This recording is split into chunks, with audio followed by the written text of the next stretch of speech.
Hey guys what's up, कैसे हैं आप सभी लोग। बहुत बहुत स्वागत है आप सब लोगों का आज के सेशन में। 90 day strategy for C intermediate जनवरी 25 वाला सेशन में आपके सामने लेकर आया हूं। कई सारे लोगों को इंस्टाग्राम पे इधर उधर से मैसेजेस आ रहे थे, व्हाट्सएप पे, इंस्टाग्राम पे कि सर अब सिर्फ 90 डेज बचे हैं जनवरी 25 के लिए, तो अभी हम इसके लिए क्या कर सकते हैं, क्या कैसे करना चाहिए वगैरह वगैरह।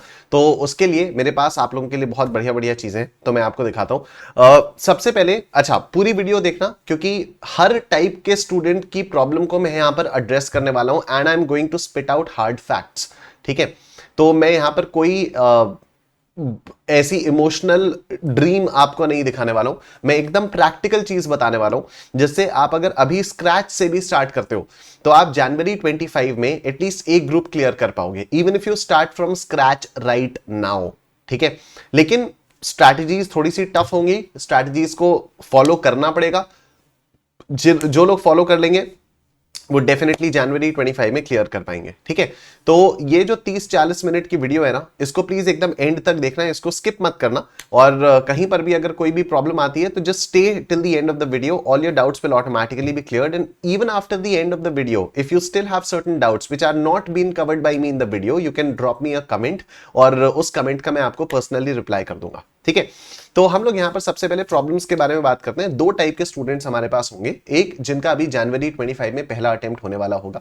आपकी प्रॉब्लम्स क्या क्या होंगी, सिंगल ग्रुप देना है या बोथ ग्रुप्स देना है। ठीक है, अगर बोथ ग्रुप्स देना है तो फिर उनकी क्लासेस अभी चल रही हैं, उनका रिवीजन कैसे करना है। सिंगल ग्रुप देना है तो उनकी भी हो सकता है क्लासेस चल रही हो, रिवीजन वगैरह कैसे करना है, और ये सारी चीजें इनको हम लोग यहां पर डिस्कस करेंगे। अदरवाइज मतलब अगर आपका फर्स्ट अटेम्प्ट नहीं है, आपका may be second attempt, third attempt, fourth attempt कुछ भी हो सकता है, तो फिर या तो आपकी क्लासेस चल रही होंगी या आपको रिवीजन कैसे करना है, इन सारी चीजों के बारे में बात करेंगे। तो मेजरली यही दो प्रॉब्लम्स होती हैं, अभी तो बैकलॉग चल रहा है, अभी तो रिवीजन भी करना है, फर्स्ट अटेम्प्ट है, सिंगल ग्रुप देना है, बोथ ग्रुप्स देना है वगैरह वगैरह। तो इन सब चीजों को लेकर एकदम क्लियर कट प्रैक्टिकल स्ट्रैटेजीज मैं आपको बताने वाला हूं कि आपको अभी आने वाले जनवरी 25 एग्जाम्स के लिए क्या करना चाहिए। ठीक है, जिन स्टूडेंट्स का फर्स्ट अटेम्प्ट है, अब आप देखो, सबसे पहला सवाल, सिंगल ग्रुप देना चाहिए या बोथ ग्रुप्स देने चाहिए। ठीक है, सिंगल ग्रुप देना चाहिए या बोथ ग्रुप्स देने चाहिए। उसके लिए ना मैं हमेशा एक चीज कहता हूं कि यार एक ग्रुप की कम से कम तो क्लासेस आपकी कंप्लीट हो चुकी होंगी। ठीक है, देखो अगर किसी ने अभी तक पढ़ना में स्टार्ट ही नहीं किया तब तो सवाल ही नहीं पैदा होता बोथ ग्रुप्स का। मतलब ये तो इतनी कॉमन सेंस वाली बात है कि इसके बारे में तो बात करना ही बेकार है। ठीक है, कि अगर अभी 3 महीने आपके पास बचे हैं, 90 दिन बचे हैं, तो आप ये सोच भी नहीं सकते कि हाँ ठीक है 3 महीने में मैं बोथ ग्रुप्स फ्रॉम स्क्रैच पढ़ के क्लियर कर लूंगा। ठीक है, वो होंगे कुछ एक्स्ट्रॉर्डिनरी लोग होंगे जो ऐसा कर भी लेंगे, जो दिन में 14-14, 15-15 घंटे पढ़ के दोनों ग्रुप्स में कुछ कुछ ऐसी स्ट्रैटेजीज बना लेंगे जिससे वो दोनों के दोनों ग्रुप्स क्लियर कर लेंगे। लेकिन हम लोग एकदम प्रैक्टिकल बात करेंगे, हम एवरेज स्टूडेंट के बारे में बात करेंगे, क्योंकि एक्स्ट्रॉर्डिनरी स्टूडेंट्स होंगे वो लोग ये वाला लेक्चर थोड़ी देखेंगे, वो अपनी स्ट्रैटेजीज बनाएंगे, आराम से क्लियर कर लेंगे। आप अगर ये वाली वीडियो अगर आप देख रहे हो तो आप मेरे जैसे ही एक एवरेज स्टूडेंट हो। ठीक है, मैं भी एकदम एवरेज स्टूडेंट रहा हूं, आज भी मैं एक एवरेज स्टूडेंट हूं, और एवरेज स्टूडेंट्स भी कैसे सीए बन सकते हैं उसके बारे में मैं बात करता हूं हमेशा। ठीक है, ओके, तो अगर आपका फर्स्ट अटेम्प्ट है तो सबसे पहला जो सवाल आएगा वो आपको सिंगल ग्रुप देना है या बोथ ग्रुप्स देना है। नाउ एकदम क्लियर कट स्ट्रैटेजी है, इमोशनल बिल्कुल नहीं होना। बहुत सारे स्टूडेंट्स हैं जिनको मैंने ये स्ट्रैटेजी बताई हुई थी 2 साल पहले तक। ठीक है, 2 साल पहले भी मैंने बताई थी, और वो 2 साल पहले वो लोग स्ट्रैटेजी नहीं मान चुके, और आज तक वो लोग इसी चीज में स्ट्रगल कर रहे हैं, single group both group, single group both group. After every exam I get calls from a lot of students कि सर मैंने तो ऐसा कर दिया, मैंने तो ऐसा कर दिया, मेरा तो ये हो गया, मेरा तो वो हो गया। एंड व्हेन आई से कि मैंने तो वो वाली चीज बताई थी, नहीं नहीं सर वो तो नहीं फॉलो हो पाई। तो ये कंप्लीटली आपके ऊपर डिपेंड करता है कि आपको इसको फॉलो करना है या नहीं फॉलो करना है। ठीक है, ऑलराइट, एकदम सिंपल क्लियर कट स्ट्रैटेजी ये है, अगर आपकी एक ग्रुप की क्लासेस कंप्लीट हो चुकी हैं, राइट, तो आप उस ग्रुप के तीनों सब्जेक्ट्स का, जो भी ग्रुप है, हो सकता है आपने पहले ग्रुप 1 स्टार्ट किया हो सकता है आपने पहले ग्रुप 2 स्टार्ट किया हो, आपने जिस भी ग्रुप को स्टार्ट किया था उस ग्रुप के तीनों पेपर्स का आप मॉक टेस्ट पेपर दोगे। ठीक है, एटलीस्ट एक मॉक टेस्ट आप दोगे, और जनवरी 25 के लिए मॉक टेस्ट की कोई कमी नहीं है। मई 24 वाले मॉक टेस्ट भी पड़े हुए हैं जो जनवरी 25 के लिए एप्लीकेबल होंगे, even in the subject of taxation. सितंबर 24 वाले भी मॉक टेस्ट पड़े हुए हैं जो जनवरी 25 के लिए एप्लीकेबल होंगे, even in the subject of taxation. ठीक है, अगर आपके पास ये मई 24 और सितंबर 24 के इंस्टीट्यूट के द्वारा इशू किए हुए मॉक टेस्ट नहीं है तो आप कमेंट सेक्शन में बता देना कि सर वो मॉक टेस्ट चाहिए, तो फिर मैं उसका कुछ ना कुछ जुगाड़ कर दूंगा। May be I will put it in the description और may be I will do something about it, but comment section में आप एक बार बताना कि नहीं हमें तो मॉक टेस्ट चाहिए, अभी मॉक टेस्ट हमारे पास है नहीं। राइट। अब आपको फुल फ्लेजेड सब्जेक्ट के मॉक टेस्ट पेपर देने हैं। एग्जाम में क्या आएगा, एग्जाम में एक चैप्टर आएगा, 2 चैप्टर आएगा, 3 चैप्टर आएगा, या पूरे सिलेबस का एग्जाम आएगा? पूरे सिलेबस का एग्जाम आएगा। एकदम सीधी बात है, जिसको मतलब मैं सच बता रहा हूं, बहुत प्रैक्टिकल अप्रोच होने वाली है ये। कई सारे लोग मुझसे ये भी कहते हैं कि नहीं नहीं सर, मैं तो टेस्ट दे रहा हूं, मेरे तो बहुत अच्छे मार्क्स आ रहे हैं। मैंने कहा पूरे सब्जेक्ट का टेस्ट दिया? नहीं नहीं सर, चैप्टर वाइज टेस्ट दे रहा हूं ना अभी तो। Chapter wise test देना is good, but that cannot be a basis for your decision to take up both groups in the upcoming CA exams, right? अगर आपको बोथ ग्रुप्स का exam देना है तो सबसे पहले आप क्या करोगे, आप एक सिंगल ग्रुप के तीनों पेपर्स का मॉक टेस्ट दोगे। अगर तीनों के तीनों पेपर्स में आपके 70 प्लस आ गए, 69 इज नॉट एक्सेप्टेबल, अगर तीनों के तीनों पेपर्स में आपके 70 प्लस आ गए, तब आप दूसरे ग्रुप के बारे में सोच सकते हो। अदरवाइज दूसरे ग्रुप के बारे में कंप्लीटली ड्रॉप कर दो, ठीक है। If you score in less than 70 in even one of the papers, then उन पेपर्स को अच्छे से तैयार करो और फिर एक बार टेस्ट देने का मन है तो उसका टेस्ट दो। और जब तक आपके तीनों पेपर्स में 70 प्लस नहीं आ जाते, तब तक आप दूसरे ग्रुप के बारे में नहीं सोचोगे, ठीक है। एकदम क्लियर कट प्रैक्टिकल स्ट्रैटेजी है ये, ठीक है। एकदम क्लियर कट प्रैक्टिकल स्ट्रैटेजी है। आई नो बहुत सारे में से आप में से बहुत सारे लोग बोलोगे अरे सर ऐसा थोड़ी होता है, किसी एक सब्जेक्ट में अगर मेरे मान लो 40 आ गए तो मेरा ये वाला सब्जेक्ट पास हो गया, और दूसरे वाले ग्रुप के सब्जेक्ट में मेरे 80 आ गए तो फिर वो सेट ऑफ हो जाएगा, ये हो जाएगा, वो हो जाएगा। आई नो बहुत सारे लोग ये सेट ऑफ वाली जो ड्रीम है ना वो बेचते हैं, बहुत सारे लोग बेचते हैं। बट कितने सारे लोग, क्या आप श्योरिटी के साथ प्रेडिक्ट कर सकते हो कि हाँ ठीक है, अगर मैं 50 मार्क्स का प्रिपेयर करके जा रहा हूं तो एग्जाम हॉल में जब मैं एग्जाम दूंगा तो मेरे 50 में से 50 आ ही जाएंगे? यू नेवर नो पेपर का किस लेवल का आएगा, यू नेवर नो पेपर की चेकिंग कैसी होगी, यू नेवर नो कितनी डाउन स्केलिंग होगी, यू नेवर नो कितने ग्रेस मार्क्स मिलेंगे, और सब कुछ होता है, ठीक है। ग्रेस मार्क्स भी मिलते हैं, डाउन स्केलिंग भी होती है। व्हेन यू हैव मतलब जब आप डाउन स्केलिंग को लेकर अगर इतना ज्यादा बवाल मचा सकते हो, तो आपके मन में यह भी होना चाहिए कि इंस्टीट्यूट कई बार ग्रेस मार्क्स देता है। एंड ये मैं अपने मन से नहीं बोल रहा हूं, कई सारे स्टूडेंट्स ने मुझे कॉल करके बोला कि सर मेरे मार्क्स तो बहुत ज्यादा खराब आए थे, मैंने कॉपी आरटीआई से मंगवाई, फिर मुझे पता चला कि अरे यार ये तो मुझे ग्रेस मार्क्स मिले, मेरा पेपर तो बहुत ही खराब हुआ था, ठीक है। A lot of times this also happens, right? तो अब अगर आपको बोथ ग्रुप्स देने का मन है तो आप मेक श्योर करो कि एक ग्रुप में तीनों पेपर्स में आपके 70 प्लस मार्क्स आए मॉक टेस्ट पेपर में। क्योंकि एक बार इमेजिन करके देखो, अगर घर पे मॉक टेस्ट देते हुए जहां पर आपका एनवायरनमेंट कंफर्टेबल है, जहां पर आप कंफर्टेबल हो, जहां पर आपके ऊपर कोई प्रेशर नहीं है, अगर वहां पर भी और मॉक टेस्ट पेपर जो कि मोस्टली देखे देखे क्वेश्चंस होते हैं, स्टडी मटेरियल के पास एग्जामिनेशन क्वेश्चंस के वगैरह वगैरह, मॉक टेस्ट पेपर में भी अगर आप 70 प्लस स्कोर नहीं कर पा रहे हो, तो एग्जाम हॉल में जहां पर इतना ज्यादा प्रेशर होता है, जहां पर इतनी एंजाइटी होती है, जहां पर माहौल आपके हिसाब का नहीं होता है, तब क्या आप 70-80 स्कोर कर पाओगे? The answer is no. मैं एक चीज हमेशा कहता हूं, सीए के एग्जाम्स को स्कूल के एग्जाम्स की तरह से लो, ठीक है। जितनी मेहनत स्कूल के एग्जाम्स के लिए करते थे, उन लोगों के बारे में मैं बात नहीं कर रहा हूं जो एग्जाम से एक रात पहले पढ़ते थे और अगले दिन बहुत अच्छा स्कोर कर लेते थे, वो एक्स्ट्रॉर्डिनरी टाइप के लोग हैं, वो उनके लिए ये वाली वीडियो है ही नहीं, ठीक है। ये वाली वीडियो है एवरेज टाइप के लोगों के लिए, जो जिनको मेहनत करनी पड़ती है एग्जाम हॉल में रिजल्ट आने के लिए। तो मेहनत तो भाई करनी पड़ेगी, ठीक है। तो बोथ ग्रुप्स देने का डिसीजन जो है वो डिपेंड करेगा कंप्लीटली, अगर आपके कम से कम एक ग्रुप में, किसी भी एक ग्रुप में मैं कह रहा हूं, चाहे वो ग्रुप 1 हो चाहे वो ग्रुप 2 हो, तीनों पेपर्स में आपके 70 प्लस मार्क्स आ गए। तो अगर 70 प्लस मार्क्स आए तो आप दूसरे ग्रुप के बारे में सोच सकते हो, otherwise drop the idea of the other group completely, ठीक है। यहां पर कई सारे लोग ये भी करते हैं कि मैं ग्रुप 1 पूरा का पूरा कर लेता हूं और ग्रुप 2 में से 1 या 2 सब्जेक्ट्स कर लेता हूं, ठीक है, उसमें एग्जेम्पशन ले आऊंगा। तो ग्रुप 1 के तीनों पेपर्स में कर लूंगा और ग्रुप 2 में एक पेपर, सर मुझे ना कॉस्टिंग बहुत पसंद है तो मैं कॉस्टिंग में ना एग्जेम्पशन ले आऊंगा, ठीक है। मेरा एक आपसे सवाल है, मान लो आपका एग्जेम्पशन आ भी गया कॉस्टिंग में, तो अगला अटेम्प्ट नहीं देना पड़ेगा? नहीं सर देना तो पड़ेगा, लेकिन अगले में सिर्फ 2 ही पेपर्स देने पड़ेंगे, तो क्या हो जाएगा उससे? ठीक है, पहली बात, पहला सवाल तो ये कि उससे होगा क्या? अगर आपने एक ग्रुप पूरा दिया, दूसरे ग्रुप का एक पेपर आपका मान लो एग्जेम्पशन आ भी गया, जो आप सोच रहे हो एग्जेम्पशन आ भी गया, उससे फायदा क्या होगा आपको? ऐसा तो है नहीं कि अगला अटेम्प्ट देने को ही नहीं मिलेगा, अगला अटेम्प्ट देने को मिलेगा, अगला अटेम्प्ट देना तो पड़ेगा ही। और अगले अटेम्प्ट में मतलब तब तक आपके बोथ ग्रुप्स तो क्लियर नहीं होंगे ना, जब तक आप वो अगला अटेम्प्ट नहीं दोगे दूसरे ग्रुप का। तो my point is, why don't you focus on only one group and clear all the 3 papers? जितना टाइम और एनर्जी आप उस दूसरे ग्रुप के एक पेपर में लगाओगे, उतना ही टाइम एंड एनर्जी आप पहले ग्रुप के बाकी तीनों पेपर्स को और स्ट्रॉन्ग करने में करो ना। एक बात और प्रॉब्लम होती है, क्योंकि और ये मैं पूरे पर्सनल एक्सपीरियंस से बोल रहा हूं, क्योंकि ये सब मैंने बहुत किया हुआ है, बहुत झेला हुआ है, ठीक है। कि सीए फाइनल में मैं था तब मैं ऐसा बहुत करता था, ग्रुप 1 पूरा का पूरा पढ़ूंगा और ग्रुप 2 में इनडायरेक्ट टैक्सेस पढ़ूंगा, इनडायरेक्ट टैक्सेस में मैं एग्जेम्पशन लेकर आऊंगा। पहली बात, दो प्रॉब्लम्स होती हैं इसमें, दो मेजर प्रॉब्लम्स होती हैं। सबसे पहली मेजर प्रॉब्लम, अगर आप सोच रहे हो कि आप एग्जेम्पशन ले आओगे तो क्या इंस्टीट्यूट आपको एग्जेम्पशन दे देगा जस्ट बिकॉज आपकी सोच को अप्रिशिएट करते हुए, यार ये बंदा तगड़ा है, इस बंदे की तो सोच में दम है, इसको सोच के मार्क्स दो, ठीक है। जैसे हम लोग कई बार बोलते हैं ना 100 पॉइंट्स फॉर द एफर्ट, क्या इंस्टीट्यूट आपको 100 पॉइंट्स फॉर द एफर्ट देगा? बिल्कुल नहीं। इंस्टीट्यूट आपको एक भी पॉइंट आपके एफर्ट के लिए नहीं देगा। इंस्टीट्यूट आपको एक भी पॉइंट आपकी परफॉर्मेंस के बेसिस पर देगा, आपके एफर्ट के बेसिस पर बिल्कुल भी नहीं देगा। हां, परफॉर्मेंस एफर्ट्स के ऊपर डिपेंड करेगी, ठीक।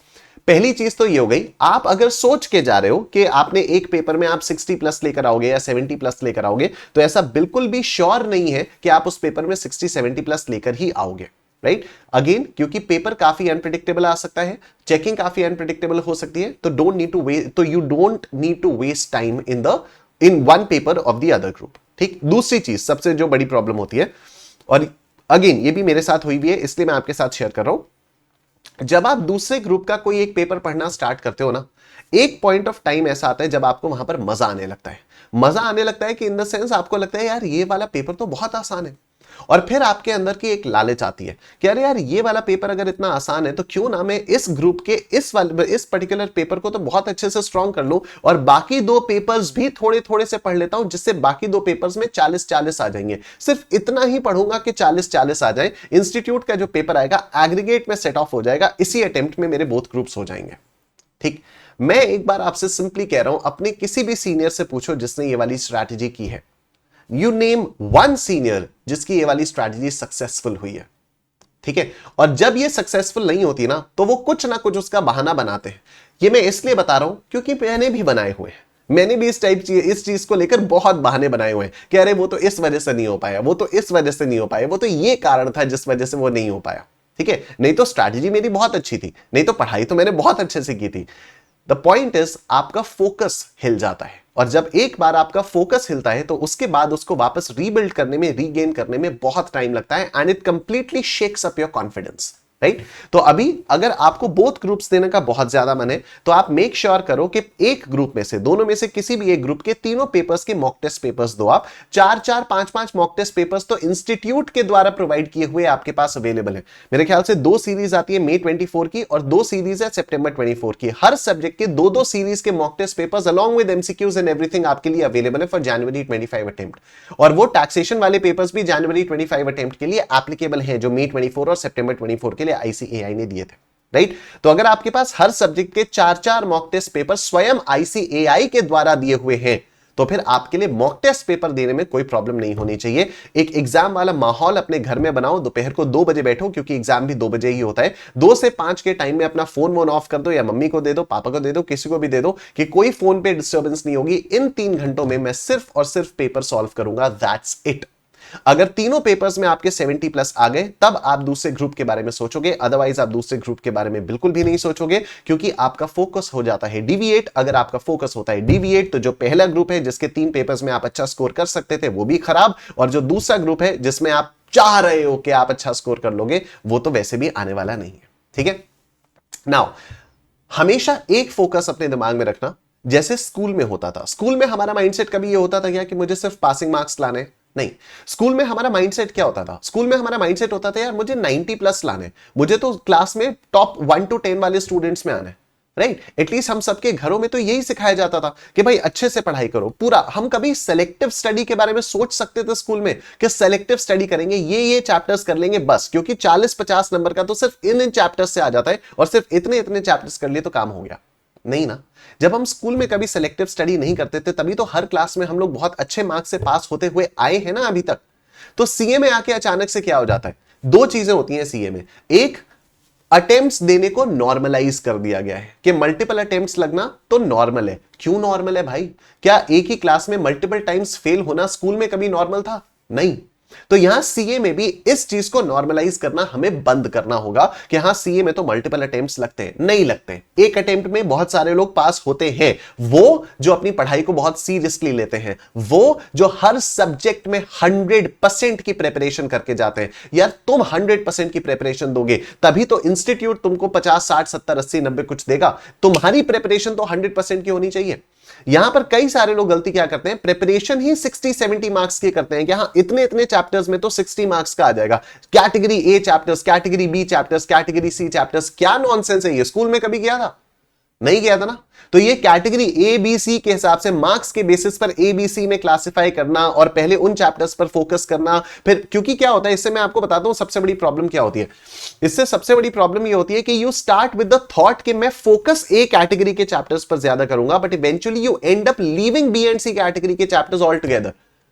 एंड आई नो आप में से बहुत सारे लोग इस बात से रेजोनेट कर रहे होंगे, इस बात से रिलेट कर रहे होंगे, राइट। सो ये वाली नॉनसेंस बिल्कुल नहीं करनी है। आपकी किताब, आपके आईसीएआई का स्टडी मटेरियल, आपके टीचर्स के दिया हुआ मॉड्यूल मोर देन इनफ है। उतना आपको पूरा का पूरा करके जाना है जितना आपके टीचर्स बता रहे हैं। रिस्पेक्टिव सब्जेक्ट के टीचर्स आपको जितना जितना बता रहे हैं आपको वो पूरा का पूरा पढ़ना है। जब तक आपका एक सब्जेक्ट पूरा नहीं हो जाता, तो जब तक आपके तीनों सब्जेक्ट से ग्रुप के पूरे नहीं हो जाते, तब तक आप दूसरे ग्रुप पे नहीं जाओगे। बिल्कुल बिल्कुल नहीं जाओगे। अगर आपको कंप्लीटली प्रैक्टिकल अप्रोच चाहिए और आप चाहते हो कि सीए जल्दी बन जाओ, तो ये सारी चीजें करने की जरूरत नहीं है। यहां एक बात और आती है, कई सारे लोग कहते हैं कि नहीं सर हमारे तो फिर तो ऐसे तो बहुत टाइम लग जाएगा सर, मैं तो ऑलरेडी 20 साल का हो चुका हूं सर, मैं तो ऑलरेडी 21 साल का हो चुका हूं, अभी अगर मैंने एक अटेम्प्ट और स्किप कर दिया तब तो और दिक्कत हो जाएगी सर, जनवरी के बाद सीधा मई में एग्जाम आएगा, फिर 4 महीने स्किप हो जाएगा सर। कोई फर्क नहीं पड़ता दोस्त, कोई फर्क नहीं पड़ता। अगर आप बोथ ग्रुप्स में उतने कॉन्फिडेंट नहीं हो, एक एक ग्रुप करके दोगे, सीए जल्दी बनोगे, अपनी लाइफ जल्दी शुरू कर पाओगे, अपनी फैमिली के लिए पैसा जल्दी कमाना शुरू कर पाओगे। ठीक है, ये बात हो गई कि सिंगल ग्रुप या बोथ ग्रुप के लिए एकदम क्लियर कट प्रैक्टिकल स्ट्रैटेजी है। कोई इमोशंस नहीं इन्वॉल्व है, इमोशनल डिसीजंस हम लोगों को लेने ही नहीं है, डिसीजंस हमेशा प्रैक्टिकल बेसिस पर लेना है। ठीक है, तो बिल्कुल परेशान मत हो उसके लिए। ऑलराइट, अब स्टडी स्ट्रैटेजी क्या होनी चाहिए अगर आप बोथ ग्रुप्स दे रहे हो? तो दो चीजें, कोचिंग या तो आपकी अभी भी चल रही होगी या तो कोचिंग आपकी खत्म हो चुकी होगी। अगर कोचिंग आपकी अभी भी चल रही है तो देखो 24 घंटों का दिन होता है, उसमें से 8 घंटे सोने के लिए निकाल दो। फिर हर सब्जेक्ट की 2-2 घंटे की क्लासेस चल रही होंगी, तो 3 सब्जेक्ट हैं, 6 घंटे वहां चले गए।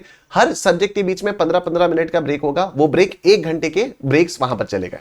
ठीक है, उसके बाद नहाने धोने के लिए, खाना खाने के लिए मैंने 2 घंटे और निकाल दिए। आपके पास बचते हैं दिन के 7 घंटे।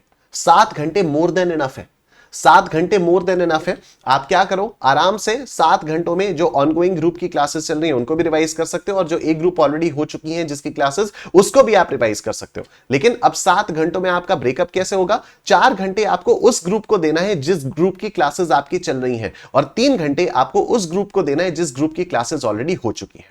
ठीक है, और increase the number of hours if possible. या तो आप नहाने धोने खाने पीने का टाइम कम कर दो, सोने का टाइम कम कर दो। इस तरह से आप अपना टाइम थोड़ा सा कम कर सकते हो, स्लीप ड्यूरेशन को हल्का सा कम कर सकते हो। Instead of sleeping for 8 hours you can sleep may be for 7 hours and so on, और उससे भी आपका पढ़ाई का टाइम इंक्रीज हो जाएगा। ठीक है, ध्यान रखो बोथ ग्रुप्स में बहुत एफर्ट लगता है और वो आप कर सकते हो, लेकिन प्रैक्टिकल अप्रोच लेकर करना होगा। अगर आपकी कोचिंग खत्म हो चुकी है तब तो कोई प्रॉब्लम ही नहीं है, आपको सिंपली वो पढ़ना है जो आप रिवाइज करना है जो आप ऑलरेडी पढ़ चुके हो। आप एक दिन में एक ग्रुप करोगे। ठीक है, जैसे मंडे को आपने ग्रुप 1 उठाया, ट्यूसडे को ग्रुप 2, वेंसडे को ग्रुप 1, फिर थर्सडे को ग्रुप 2 एंड सो ऑन। इसमें क्या करना होगा, हर सब्जेक्ट आप 2.5 घंटे के लिए पढ़ोगे, उसके बाद आपके पास 15 मिनट का ब्रेक होगा। इस ब्रेक में आपको फोन नहीं चलाना है, आपको इंस्टाग्राम नहीं चलाना है, आपको रील्स नहीं देखनी है, आपको यूट्यूब पे शॉर्ट्स नहीं देखने हैं, आपको कुछ नहीं करना है। इस 15 मिनट के ब्रेक में आपको you have to just close your eyes, you have to take deep breaths, you have to relax yourself, you do not have to entertain yourself. ठीक है, आपको अपने आप को एंटरटेन नहीं करना है, आपको अपने आप को रिलैक्स करते हुए चलना है। कहां से पढ़ोगे? सिर्फ उस मटेरियल से पढ़ोगे जो आपके टीचर्स ने दिया है। Trust your teachers. आपने अपने टीचर्स को सेलेक्ट करने से पहले बहुत एनालिसिस, बहुत इधर उधर ऑलरेडी कर लिया है, राइट। आपने अगर एडवांस्ड अकाउंट्स के लिए अंशुल अग्रवाल सर को चूज किया है तो इसका मतलब आपने डायरेक्टली अंशुल सर को नहीं चूज कर लिया है, आपने एडवांस्ड अकाउंट्स के और भी टीचर्स के डेमो सेशंस देखे होंगे। एक रीजन होगा कि आपने क्यों अंशुल सर की क्लासेस चूज की हैं फॉर एडवांस्ड अकाउंटिंग।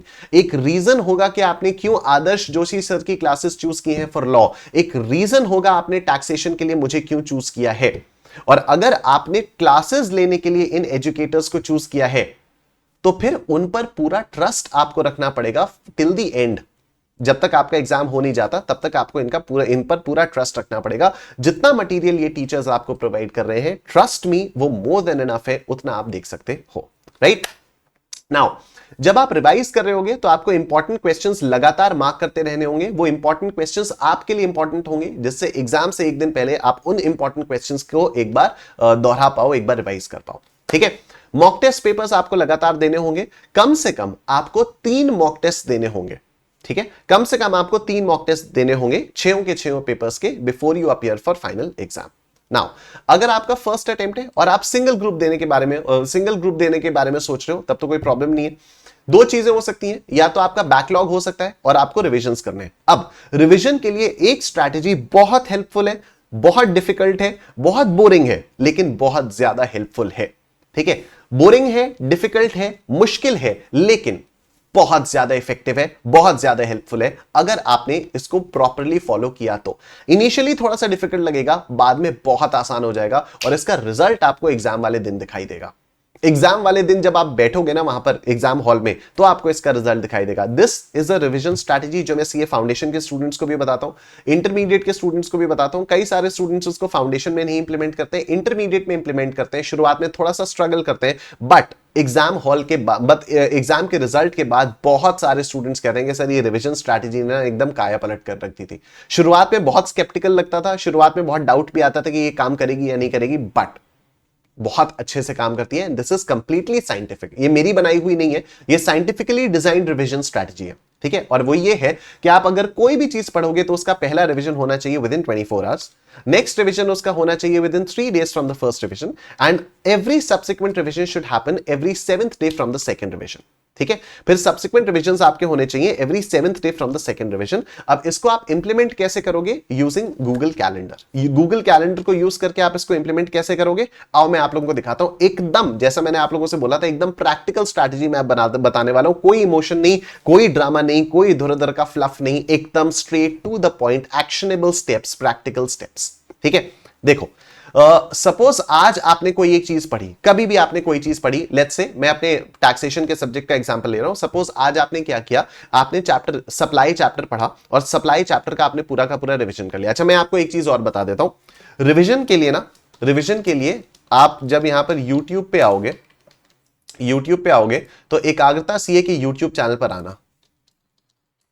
एकाग्रता सीए के यूट्यूब चैनल पर आप जब यहां पर आओगे तो आपको यहां पर प्लेलिस्ट दिखाई देगा, ठीक है। एकाग्रता सीए के यूट्यूब चैनल पर आप लोगों को अरे आपको दिखाई नहीं दे रहा है, ओके, कोई बात नहीं, कोई बात नहीं, wait wait wait wait wait wait, दिखाई देगा।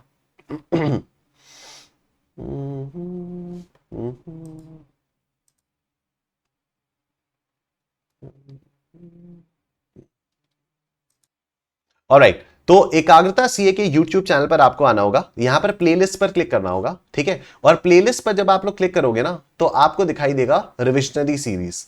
यहां पर नीचे स्क्रॉल करना, स्क्रॉल करते करते करते करते आपको यहां पर रिविजनरी सीरीज दिखाई देगी। कहां गई?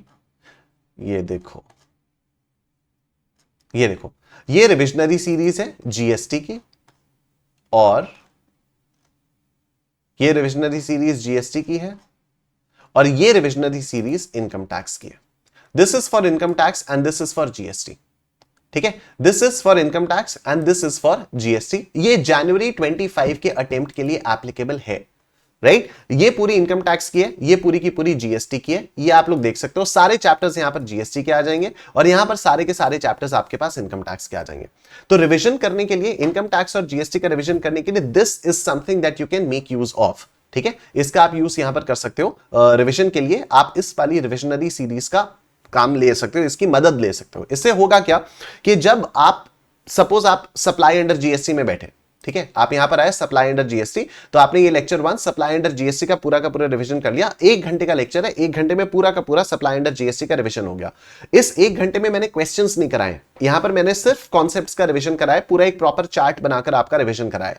अब आप क्या करोगे? अब आप क्वेश्चंस करोगे, जो किताब मैंने आपको प्रोवाइड की है उससे आप क्वेश्चंस करोगे, ठीक है। अब जब आप क्वेश्चंस करोगे तो उसमें से आपने पूरा का पूरा सप्लाई कर दिया, अब आपको बनाना है इसका रिवीजन प्लानर। ठीक है, अब आपको बनाना है इसका रिवीजन प्लानर। तो अब मैं आपको लेकर चलता हूं गूगल कैलेंडर पर।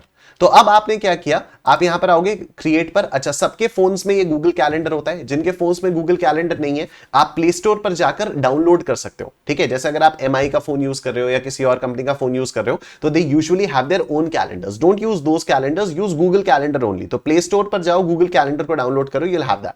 अगर आप आईफोन यूज कर रहे हो तो डोंट यूज एप्पल वाला कैलेंडर, ऐप स्टोर पर जाओ, गूगल कैलेंडर डाउनलोड करो and you have that. Right, create पर जाओगे, इवेंट पर क्लिक करोगे और यहां पर आप करोगे सप्लाई अंडर जीएसटी। आपने ये डाला सप्लाई अंडर जीएसटी, उसके बाद आपने यहां पर उसकी डेट डाली। अब लेट्स से आपने कल की डेट डाली, ठीक है, आज आपने इसको रिवाइज किया, आज आपने पहली बार पढ़ा, अब इसको कल आपको रिवाइज करना है, तो आपने 9th मतलब कल वाली डेट डाल दी और यहां पर जो टाइम है, अच्छा इसको टास्क में डाल दो, इसको टास्क में डाल देना, 9 अक्टूबर, इवेंट में नहीं टास्क में डालना 9th, और यहां पर आपने टाइम सेलेक्ट कर लिया सुबह 6 बजे का। ठीक है, टाइम यहां पर आपने सुबह 6 बजे का सेलेक्ट कर लिया। अब हो सकता है आपके मन में आ रहा हो सर सुबह 6 बजे तो हम लोग उठते भी नहीं है, कैसे करेंगे, क्या करेंगे, कोई बात नहीं, आप बस अभी सुनते रहो। ये आपने किया, राइट। अब पहला रिवीजन आपने शेड्यूल कर लिया 8 तारीख, यानी आज आपने पढ़ाई की और उसके बाद 9 तारीख के लिए आपने इसका रिवीजन करने का डाल दिया। अब नेक्स्ट रिवीजन होना है 3 दिन बाद, तो 10th 11th 12th छोड़ दो और 13th को इसका रिवीजन होना है। फिर से क्रिएट पर आएंगे, टास्क पे आएंगे और यहां पर मैं टाइप करूंगा supply under GST. 10th 11th 12th छोड़ दिया 13 तारीख को, तो अब यहां पर मैंने सेलेक्ट की 13 तारीख और यहां पर टाइम मैंने फिर से सेलेक्ट कर दिया 6 बजे का। टाइम मैंने यहां पर फिर से सेलेक्ट कर दिया 6 बजे का। डजंट रिपीट पर क्लिक करके मैंने यहां पर कर दिया वीकली और ये मैंने सेव कर दिया। अब क्या होगा, मैंने आज पढ़ा, पहला रिवीजन मैंने कल किया, नेक्स्ट रिवीजन मैंने 3 दिन छोड़ के किया और फिर अब हर हफ्ते मुझे इसका रिवीजन करना है। लेकिन सर ये कैसे पॉसिबल है, सर बाकी सब्जेक्ट्स भी तो करने होते हैं। सर हर सब्जेक्ट के लिए ये पॉसिबल है। आप मुझे एक बात बताओ, सिंपल सी बात है, एबीसीडी आपको याद करने में 1 साल लगा था, रैंडम 26 अल्फाबेट्स 1 साल लगा था, लेकिन आज आप 5 सेकंड में पूरा ए से लेकर जेड तक पूरे के पूरे 26 रैंडम अल्फाबेट्स जिनका कोई सेंस नहीं है आप वो रिसाइट कर सकते हो। It's only because of repetitive revision. Multiple times आपको रिविजन करना होता है सेम चीज का, और यही वाली गलती है जो कई सारे लोग नहीं करते, और यही चीज है जो पहले अटेम्प्ट में सक्सेसफुल हो जाते हैं, वो यही चीज करते रहते हैं, बार बार बार बार बार बार बार बार चीजों को रिवाइज करते रहते हैं। सीधी सी बात है ना यार, आज अगर आपको कोई चीज समझने में 1 घंटा लग रहा है, किसी क्वेश्चन को करने में अगर आपको आज आधा घंटा लग रहा है, तो कल क्या उसको रिवाइज करने में भी आपको आधा ही घंटा लगेगा? नहीं, वो हार्डली 5-10 मिनट में रिवाइज हो जाएगा। और जितनी जल्दी जल्दी आप रिवाइज करते जाओगे उतना कम से कम टाइम लगता रहेगा ना। आज किसी चीज को समझने में आपको आधा घंटा लगा, कल उसको रिवाइज करने में 90% से टाइम कम होने वाला है। 90% मतलब 5 मिनट के अंदर अंदर आप उसको पूरा का पूरा रिवाइज कर सकते हो, सिर्फ 5 मिनट। उसके बाद आपके दिमाग में और चीजें बैठ जाएंगी कि हाँ इसमें ये वाला पॉइंट था, इसमें ये वाला इंपॉर्टेंट पॉइंट था, इसमें ये वाला पॉइंट था। उसके बाद 5-5 सेकंड में रिविजन होंगे। एंड ट्राई करना, अभी मुझ पर बिलीव मत करो, लेकिन एक बार ट्राई तो कर ही सकते हो ना, एक बार ट्राई तो कर सकते हो। 1 हफ्ते 2 हफ्ते ये वाली टेक्निक ट्राई करो, काम करती है बहुत अच्छी बात है, नहीं करती है तो छोड़ दो। ठीक है, मैं तो कह रहा हूं ट्राई तो करो। यहां पर कई सारे लोग ना इसको ट्राई करने से भी डर जाते हैं कि नहीं ये तो पॉसिबल ही नहीं है, पहले ही उसको रिजेक्ट कर देते हैं। लेकिन जो लोग फॉलो कर लेते हैं रिजल्ट उनके सामने आते हैं, क्योंकि एग्जाम हॉल से 1 दिन पहले उनको नहीं सोचना पड़ता कि मैं क्या क्या रिवाइज करूं, कैसे करूं, मुझे स्ट्रैटेजी बता दो। उन्हें नहीं सोचना पड़ता, क्योंकि एग्जाम से पहले वाले 6 महीने प्रिपरेशन होती है, एग्जाम से 1 दिन पहले की। याद करना, इस चीज को बहुत ध्यान से सुनना जो मैं बता रहा हूं। एग्जाम हॉल के एग्जाम से 1 दिन पहले क्या क्या पढ़ना है उसकी तैयारी करते हो आप पिछले 6-7 महीने में, 3-4 महीने में, जब तक आप सब्जेक्ट की तैयारी कर रहे हो। क्योंकि यहां पर आप इंपॉर्टेंट क्वेश्चंस मार्क कर रहे हो, यहां पर आप रिवीजन नोट्स बना रहे हो जिनसे आप रिवाइज करोगे एग्जाम से 1 दिन पहले, और उनको पढ़ के आप जाकर एग्जाम हॉल में तैयारी कर, उनको पढ़ के आप जाकर एग्जाम हॉल में एग्जाम अपना दोगे। ठीक है, तो आज से तैयारी कब की होगी? एग्जाम वाले दिन की नहीं, आज से तैयारी होगी एग्जाम डे से 1 दिन पहले के दिन की। राइट, तो ये रिवीजन स्ट्रैटेजी जब आप फॉलो करोगे, और हर सब्जेक्ट में, अकाउंट्स में, लॉ में, ऑडिट में, एफएमएसएम में, कॉस्टिंग में, टैक्सेशन में, ये 6 सब्जेक्ट्स के लिए आप ये वाली स्ट्रैटेजी फॉलो करके तो देखो एक बार।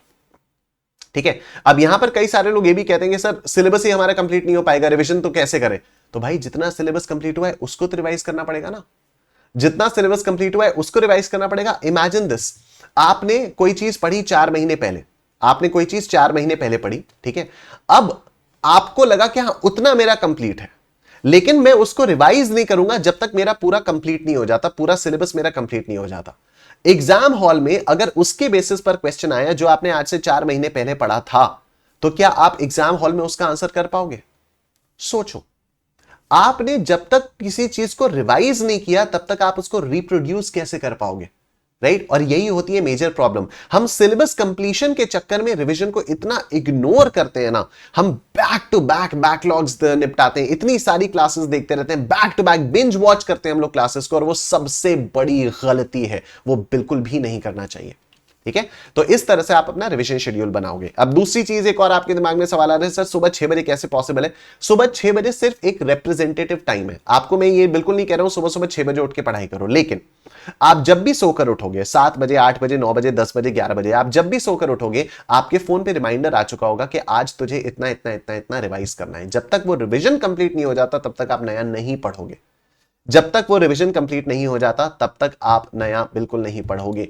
मैं कह रहा हूं इस वाली रिवीजन स्ट्रेटजी को फॉलो करते करते मान लो आपका 100% नहीं सिर्फ 80% सिलेबस कंप्लीट हो पाता है, लेकिन वो 80% तो सॉलिड होगा। एग्जाम में अगर आप सिर्फ 80% सिलेबस करके भी जाते हो लेकिन वो सॉलिड तरीके से करके जाते हो, आई नो आप में से कई सारे लोग बोलोगे सर थोड़ी देर पहले तो आप कहते हैं 100% पढ़ के जाना है। बिल्कुल जाने, और पॉसिबल हो पाएगा। मैं आपको एक दूसरा सिनेरियो बता रहा हूं कि चांस की बात है, अगर आपको ऐसा लग रहा है तो मैं ये बिल्कुल नहीं कह रहा हूं 80% सिलेबस करके जाओ, I am still saying 100% syllabus करके जाना है, और इस रिवीजन स्ट्रेटजी के साथ वो पॉसिबल है। मल्टीपल रिविजन 100% सिलेबस का डेफिनेटली पॉसिबल है। मेहनत करनी पड़ेगी, जान लगानी पड़ेगी, सीए है ऐसे नहीं मिलता है।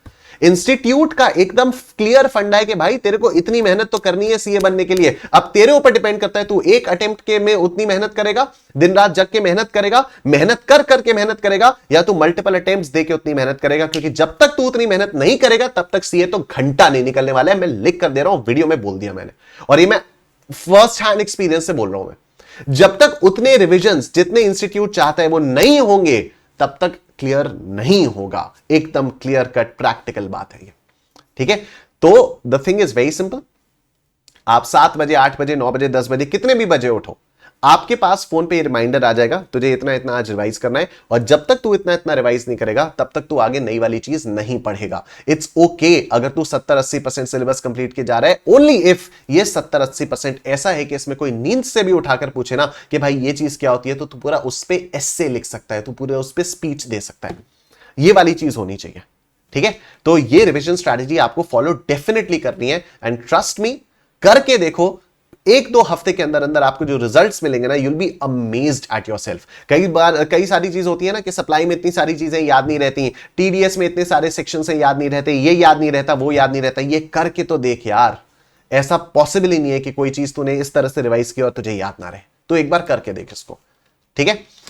चलो, अब जो लोग लगातार पढ़ते हुए आ रहे हैं लेकिन अभी तक रिवाइज नहीं कर पाए, कोई फर्क नहीं पड़ता, अभी से रिवाइज करना शुरू कर दो। स्लोली ग्रेजुअली अभी से रिवाइज करना शुरू करो, रिवीजन प्लानर बनाओ, बहुत आराम से हो जाएगा। टाइम है, बस एफर्ट मारने की देर है यार।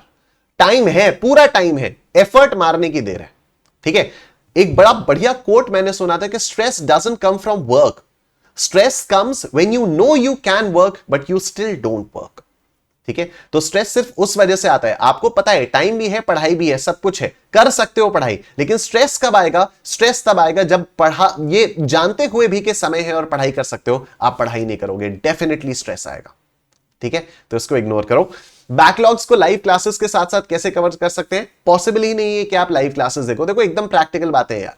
ठीक है? कई सारे लोग इस चीज के लिए मुझे डिस भी करेंगे, आई डोंट केयर, राइट? लेकिन एकदम प्रैक्टिकल बातें जो लोग फॉलो करेंगे उनको रिजल्ट उनके सामने दिखाई देगा जब भी फरवरी मार्च में जब भी कभी रिजल्ट आएगा, जनवरी एग्जाम्स के बाद। ठीक है? लाइव क्लासेस भूल जाओ अगर आपके बैकलॉग्स हैं तो। ठीक है? ये कोई पिक्चर नहीं है, ये कोई टीवी शो नहीं है, हिंदी सोप ऑपरा नहीं है कि आप बीच में से कहीं से भी घुस गए और आपको सब समझ में आने लग जाएगा। नो मैटर कोई कितना भी बोल दे कि हाँ इस चैप्टर का पुराने वालों से कनेक्शन नहीं है, हाँ ये वाला चैप्टर तो कंप्लीटली डिफरेंट है वगैरह वगैरह। भाई एकदम क्लियर कट बात है, एकदम क्लियर कट बात है। हर चीज एक सीक्वेंस में होती है, हर टीचर एक सीक्वेंस में पढ़ाता है। ठीक है? हो सकता है कि इस चैप्टर में जो पढ़ाया जा रहा है उसका पुराने किसी चैप्टर के साथ कोई कनेक्शन ना हो, लेकिन ऐसा तो बिल्कुल पॉसिबल होता है ना कि कोई टीचर ने कोई बात पुरानी किसी एक क्लास में बताई थी, उसका रेफरेंस यहां पर आ रहा है। कोई मे भी कोई पुराना एग्जाम्पल दिया होगा जो यहां पर इस वाले चैप्टर में कंटिन्यू हो सकता है, कुछ भी हो सकता है। ठीक है, तो अगर आपके बैकलॉग्स हैं तो भूल जाओ कि आपको लाइव क्लासेस देखती हैं, आपने रिकॉर्डेड परचेज किया है, आप रिकॉर्डेड को सीक्वेंशियली देखोगे। ठीक है, तो it's highly impractical for you to think that you will complete all the backlogs quickly and start attending the live classes. ऐसा बिल्कुल मत करो। बैकलॉग्स को भी लाइव क्लासेस जितनी इज्जत देनी पड़ेगी आपको। बैकलॉग्स क्यों हुए? क्योंकि आपने लेट स्टार्ट किया, उसमें उन बेचारों की थोड़ी कोई गलती है। बैकलॉग क्यों हुए? क्योंकि आपने लेट स्टार्ट किया। इसमें मैं आपकी गलती नहीं बता रहा हूं, इसमें कह रहा हूं कि उसमें उनकी क्या गलती है। बैकलॉग्स की कोई गलती थोड़ी है, आपकी भी कोई गलती नहीं है। हो सकते हैं कुछ भी रीजंस हो सकते हैं जिसकी वजह से आपने लेट स्टार्ट किया।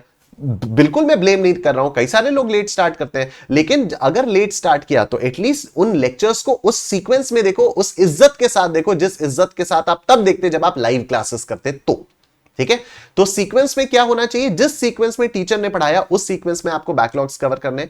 एक दिन में कोशिश करो एक ही लेक्चर देखो, हर सब्जेक्ट का एक से ज्यादा लेक्चर्स मत देखो, बिकॉज रिवीजन के लिए टाइम चाहिए। ज्यादा से ज्यादा अगर किसी भी एक सब्जेक्ट का देखना है तो एक दिन में 2 लेक्चर्स देख सकते हो, उससे ज्यादा तो मैं कभी भी रेकमेंड नहीं करूंगा। Right, ideal time to complete the backlogs, ऐसा कुछ भी नहीं होता है, कंप्लीटली आपके ऊपर डिपेंड करता है। रिवीजन स्ट्रैटेजी फॉलो करते रहो, एवरीथिंग विल बी फाइन। ठीक है, रिवीजन ऑफ बैकलॉग्स बिल्कुल वैसे ही रिवीजन स्ट्रैटेजी को फॉलो करके होगा। ठीक है, अब ये तो फर्स्ट अटेम्प्ट वालों की बात हो गई। जो अब दोबारा देने जा रहे हैं, आपको ये देखना होगा कि आपने कहां पर लैक किया। इमोशनल डिसीजन मेकिंग बहुत मेजर फैक्टर होता है सीए इंटरमीडिएट और सीए फाइनल में, बहुत मेजर फैक्टर होता है। इमोशनल डिसीजन मेकिंग का क्या मतलब है? पिछले आधे घंटे से मैं वही समझा रहा हूं। ठीक है, कि बोथ ग्रुप्स देना या फिर टेस्ट ना देना, स्ट्रेस में आ जाना और ये सोचना कि अरे मेरे पास तो टाइम ही नहीं बचा है, ये सोचना कि मेरी तो जिंदगी खराब हो रही है वगैरह वगैरह, ये सारी की सारी चीजें नॉनसेंसिकल इमोशंस हैं। मैं खुद इससे बहुत ज्यादा जूझ चुका हूं, आप मत जूझो। रिविजन्स नहीं करते हैं लोग कि मेरा पहले सिलेबस तो कंप्लीट हो जाए फिर मैं रिवीजन करूंगा। मॉक टेस्ट पेपर नहीं देते, नहीं, क्यों? क्योंकि एक सीधा रीजन है मॉक टेस्ट ना देने का, भाई डर लगता है। भाई डर लगता है। मेरे पापा ने मुझे कई साल पहले इतना गंदा झाड़ा था ना, क्योंकि पापा मुझसे कहते रहते थे, जब मैं सीए फाउंडेशन में आया था उस समय सीपीटी बोलते थे उसको, पापा मुझसे बार बार कहते थे सीपीटी का स्कैनर करो, स्कैनर करो, स्कैनर करो। स्कैनर क्या है? पास एग्जामिनेशन क्वेश्चंस का कंपाइलेशन है, चैप्टर वाइज पास एग्जामिनेशन क्वेश्चंस। मैं हर चीज करता था, स्कैनर नहीं करता था। पापा बार बार प्यार से बोलते रहते थे, बेटा स्कैनर कर लो, बेटा स्कैनर कर लो, बेटा स्कैनर करो, तुम इधर उधर की चीजों में मत पढ़ो, तुम स्कैनर करो, तुम्हें एग्जाम में कैसे क्वेश्चंस आ रहे हैं, इंस्टीट्यूट के एग्जाम में कैसे क्वेश्चंस आ रहे हैं, तुम्हें वो पता चलेगा। ठीक है, मैं नहीं करता था, मैं स्कैनर में करता ही नहीं था, मुझे डर लगता था और मैं कोई भी एक्सक्यूज दे देता था कि नहीं पहले तो मैं अपने कॉन्सेप्ट्स को क्लियर कर लूं, फिर ही तो एग्जाम के क्वेश्चन सॉल्व कर पाऊंगा, पहले ये आसान वाले क्वेश्चंस की प्रैक्टिस कर लूं तब जाके टफ वाले क्वेश्चंस कर पाऊंगा वगैरह वगैरह। ठीक है, मैं कुछ भी बोल देता था। भाई पापा ने एक बार बुला के मुझे गंदा झाड़ा, गंदा झाड़ा।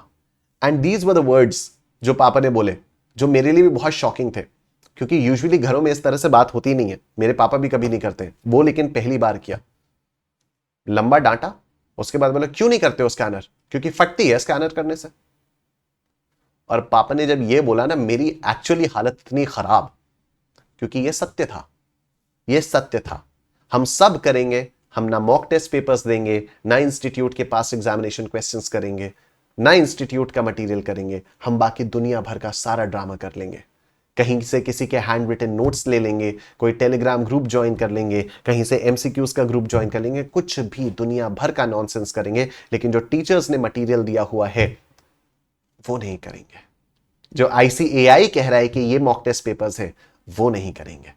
ठीक है, तो आइडेंटिफाई वेयर यू लैग्ड। और अब नेक्स्ट कोर्स ऑफ एक्शन क्या होगा? अगर आपका ये मल्टीपल ग्रुप है, मतलब ये मल्टीपल अटेम्प्ट है, आप एक ही ग्रुप दोगे, आप 2 ग्रुप्स बिल्कुल नहीं दोगे। जिस भी ग्रुप में आप कंफर्टेबल हो आप वो वाला ग्रुप दोगे। इनमें भी आपको उन टॉपिक्स को पहले रिवाइज करना है जिसमें आप सबसे ज्यादा कंफर्टेबल हो।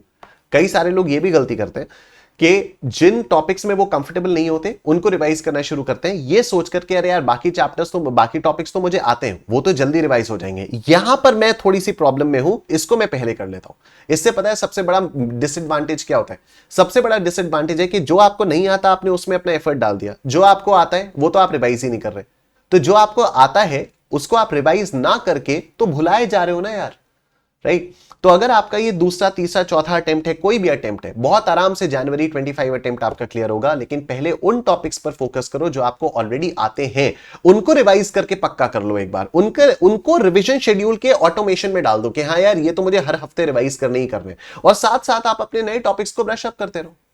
ठीक है, लेकिन पहले उन टॉपिक्स को रिवाइज करके खत्म करो जो आपको आते हैं अच्छे से, ठीक है।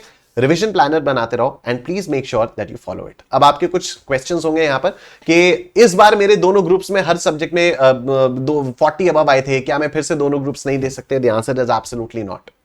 देखो 40 प्लस आना इज नॉट एन इंडिकेशन कि आपको सब्जेक्ट अच्छे से आता है, बिल्कुल भी नहीं है। मेरे हिसाब मैं बिल्कुल नहीं मानता कि अगर किसी सब्जेक्ट में आपके 40 प्लस आए तो ये एक इंडिकेशन है कि आपको वो सब्जेक्ट अच्छे से आता है, ठीक है। यू बेयरली पास्ड यार, यू बेयरली पास्ड, ठीक है।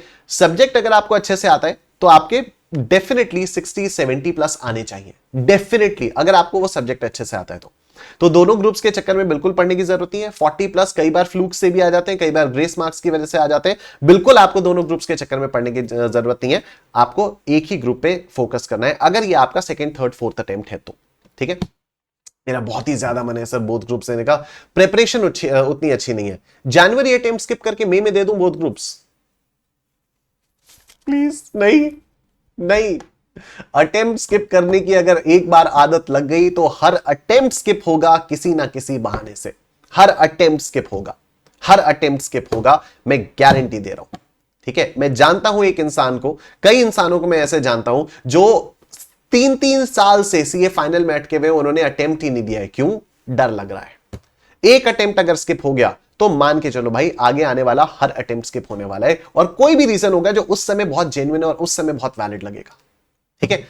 मेरा एक ग्रुप कंप्लीट है अच्छे से, मैं उसका रिवीजन कर लूंगा, और दूसरे ग्रुप का एक सब्जेक्ट ऑलमोस्ट कंप्लीट है। क्या मैं एक ग्रुप प्लस वो एक सब्जेक्ट दूसरे ग्रुप का कर लूं जिससे मुझे एक सब्जेक्ट में एग्जाम्शन आ जाए? अगेन वही वाली चीज, उससे कोई फायदा नहीं है। अगले अगले मतलब 4 महीने बाद आपको फिर से वो वाले ग्रुप का तो पेपर देना ही पड़ेगा। Instead of focusing on that one subject of the other group, invest that time and energy into the group that you're already preparing for giving the exam। उस पे फोकस करो, उसके तीनों सब्जेक्ट्स की प्रिपरेशन और बेहतर बनाओ, ठीक है। मुझे आर्टिकलशिप बिग 4 में करनी है, मैंने सुना है वहां बोथ ग्रुप्स वालों को ही लेते हैं, ऐसा बिल्कुल भी नहीं है, ऐसा बिल्कुल भी नहीं है। आर्टिकलशिप बिग 4 में करनी है, क्यों करनी है, क्या करनी है, उसके बारे में भी बात करते हैं एक बार। देखो बिग 4 में आर्टिकलशिप में क्या होता है, they put you in one department, maybe in audit department, maybe in taxation department, maybe in accounts department, maybe in stat audit, maybe in internal audit, maybe in finance, whatever, और फिर आपको 2 साल तक वही वाले department में काम करना होता है। मेरा मानना यह है कि आपको आर्टिकलशिप स्मॉल या मीडियम फर्म से करनी चाहिए, जिससे आपको हर डिपार्टमेंट का, हर एरिया का एक्सपोजर हो, and once you get the exposure तो आप डिसाइड कर पाओगे कि आपको कौन से वाले एरिया में इंटरेस्ट आ रहा है। फॉर एग्जाम्पल सीए इंटरमीडिएट में हो सकता है आपको ऑडिटिंग पढ़ने में बहुत मजा आए, लेकिन जब आपको ऑडिट फाइनली करना हो तो हो सकता है आपको उतना मजा ना आए। हो सकता है आपको टैक्सेशन पढ़ने में बिल्कुल मजा ना आए, लेकिन जब वहां पर आर्टिकलशिप में टैक्सेशन के मैटर्स में डील करना पड़े तब हो सकता है आपको बहुत ज्यादा मजा आए, ठीक है। तो आर्टिकलशिप बिग 4 में तभी करनी चाहिए if you are absolutely sure कि हाँ मुझे इसी डिपार्टमेंट में जाना है। और दूसरी बात, ऐसा कुछ है नहीं कि बिग 4 वाले जो है वो सिर्फ बोथ ग्रुप्स वालों को ही लेते हैं, ऐसा बिल्कुल भी नहीं है, ठीक है। वैकेंसीज खुलती हैं आर्टिकलशिप के लिए, आप अप्लाई कर सकते हो। अप्लाई करने के बाद अगर आपको इंटरव्यू में सेलेक्ट हो गए, अगर आप इंटरव्यू में सेलेक्ट हो गए, वेरी गुड, ठीक है। कंक्लूजन क्या है? Taking a single group at a time doesn't make you any less of a chartered accountant. You can still work at big 4s and make a big name for yourself. Success can only be achieved if you work very hard consistently. ठीक है? This hard work will eventually turn into smart work. Right? Start now. अगर आपका कोई और question है तो आप यहां पर कमेंट सेक्शन में छोड़ो। Wish you guys all the very best. Stand out of the crowd and I'll see you in the next class.